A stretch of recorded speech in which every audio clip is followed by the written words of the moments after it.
Welcome to Sweet Life Beat Life. We hope this video helps. In this video, I will explain how to activate your government email ID. First, ensure you have received your temporary credentials, typically an email address and a temporary password. You will need to navigate to the official login portal, which is usually provided in your onboarding materials.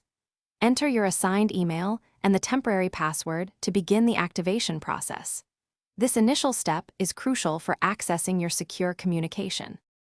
After your initial login, the system will prompt you to create a new, strong password. Your password should contain at least 15 characters, including upper and lowercase letters, numbers, and special symbols.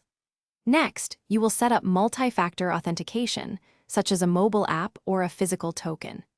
This adds an essential layer of security to protect your account from unauthorized access and is a mandatory step. Once your password and multi-factor authentication are configured, you will proceed to complete your user profile. Accurately update your contact information, including your office phone number and alternate recovery email. Review and adjust any notification preferences to ensure you receive important updates. This step personalizes your account and makes it easier for colleagues to connect with you securely and efficiently. Finally, perform a quick verification by sending a test email to a colleague or yourself. Confirm that you can send and receive messages successfully. If you encounter any issues during activation, contact your agency's IT help desk immediately.